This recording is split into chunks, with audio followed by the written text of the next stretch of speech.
Coucou les filles, alors je vous retrouve dans cette vidéo pour vous partager une astuce qui pourra je pense en intéresser plus d'une. Je vais vous montrer comment on peut récupérer tout ce qui est fard crème, liner gel ou crème, ou tout ce qui est texture gel ou crème en général. Donc par exemple les fameux paint pot de chez MAC, voilà. Vous avez aussi, pour celles qui possèdent aussi, les fameuses illusions d'ombre de Chanel. Donc voilà, ça peut être intéressant de les récupérer vu le prix que ça coûte.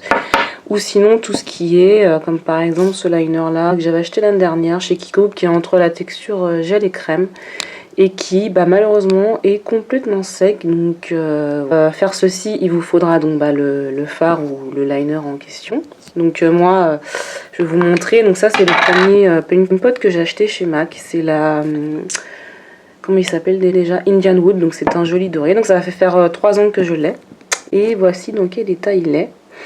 Donc pour moi il était récupérable. Donc j'allais même carrément le dépoter pour faire un back to MAC.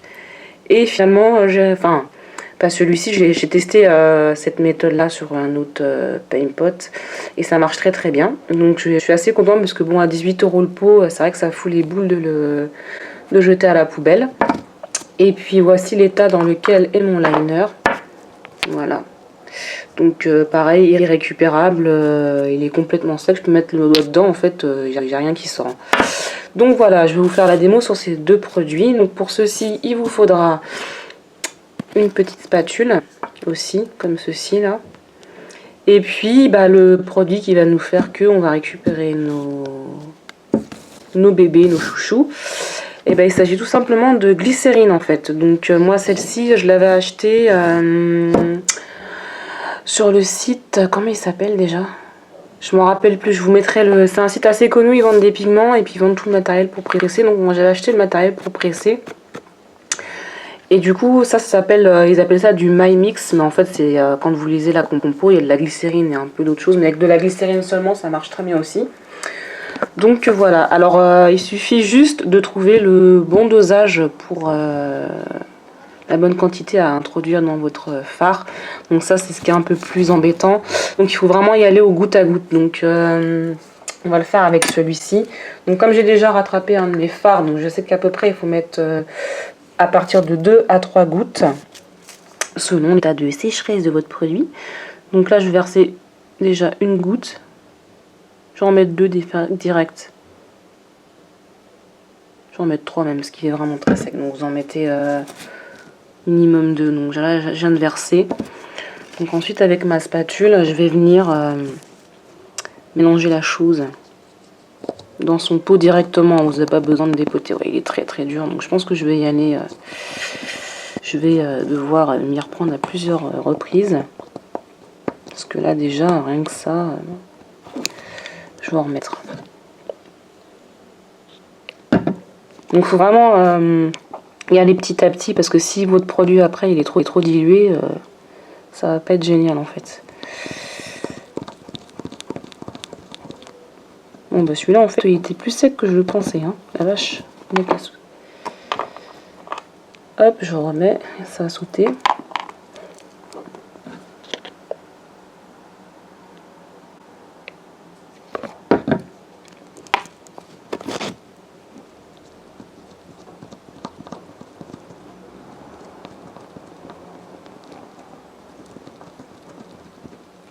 En fait, il était presque fini aussi. Je suis en train de m'en apercevoir parce que je touche très largement le fond en fait là.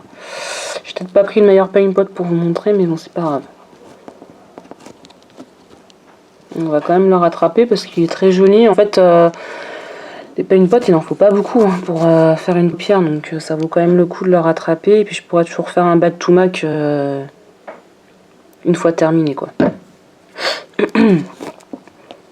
Donc moi j'ai remarqué en plus sur les paint pots, alors je sais pas s'il y aura des Mac addicts ou des acheteuses de Mac, c'est que selon le fini du paint pot, il sèche plus ou moins vite. Je m'explique, en fait moi ce paint pot là il vient juste de sécher alors que ça fait 3 ans.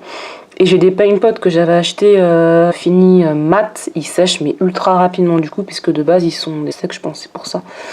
Donc c'est vrai que de ce côté là, enfin vu le prix on paye, je trouve ça un peu dommage quoi. Alors je sais pas si les nouveaux, les Pro Longwear sont mieux. Je ne sais pas, parce que du coup moi ça m'avait un peu dégoûté. C'est pour ça que j'en achetais plus des Paintpot chez MAC. C'est à cause de ça, parce que bon, c'est vrai qu'on n'utilise pas ça, enfin pour ma part j'utilise pas ça tous les jours. Bref, je vous raconte ma vie, on s'en fout. Donc là ça commence à prendre une jolie texture. Donc là j'ai compté, je suis à peu près à déjà plus de 5 gouttes. Hein. Je crois que je suis à ma 6e ou 7e goutte. Qui est vraiment très sec. En fait la glycérine ça va vous servir d'émollient. Du coup ça va... De diluant ou d'émollient. Comme diluant j'ai du mal, ça fait penser au truc de vernis.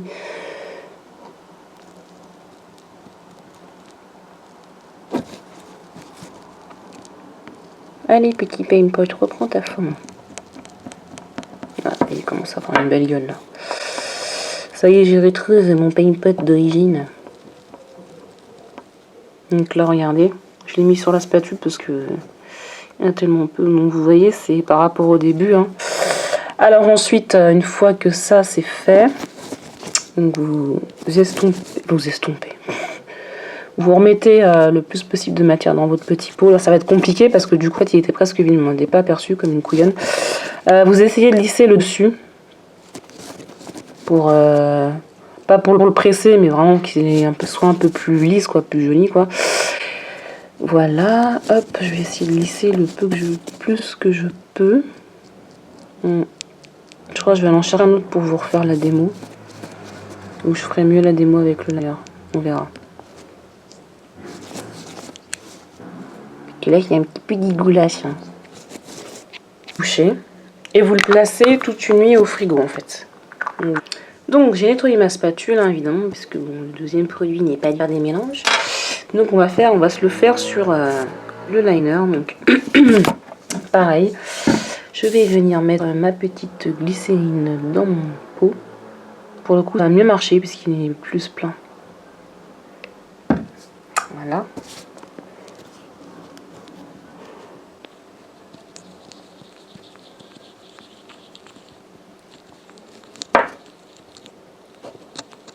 Ces liners-là, c'était l'édition limitée de l'été dernier.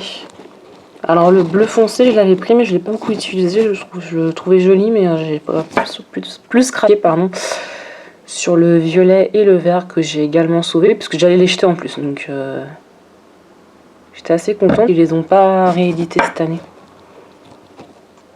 Donc, la glycérine, vous pouvez la trouver en pharmacie et sous tout ce qui est site bio. Vous savez, genre Aromazone, pardon. Vous en trouvez, ça coûte que dalle. Mais vraiment, ça coûte rien par rapport aux bénéfices que vous allez apporter à vos produits que vous allez récupérer, en fait. Donc, ça vaut le coup de s'acheter un petit flacon. Voilà, vous voyez, je l'ai sur ma spatule. Vous voyez qu'il a repris un aspect très lisse. De toute façon, je vous montrerai après nuit au frigo. Et puis, je vous montrerai le résultat demain matin. Donc voilà, donc on est le lendemain matin, donc ils ont passé une petite nuit au frigo. Donc je vais vous montrer ce que ça donne. Donc voilà le liner. Je sais pas si on verra bien la caméra, donc il a retrouvé sa texture d'origine en fait. Donc je vais prendre mon pinceau à liner et puis je vais vous montrer ce que ça donne en fait. Ouais, alors il a retrouvé sa texture d'origine, sauf qu'il n'est pas lisse parce que du coup... Donc là, vous pouvez voir voilà, que mon Paintpot et mon liner, je peux de nouveau les utiliser. Donc voilà, j'espère que la vidéo vous aura plu et qu'elle pourra vous aider. Et je vous fais des gros bisous et je vous dis à plus tard.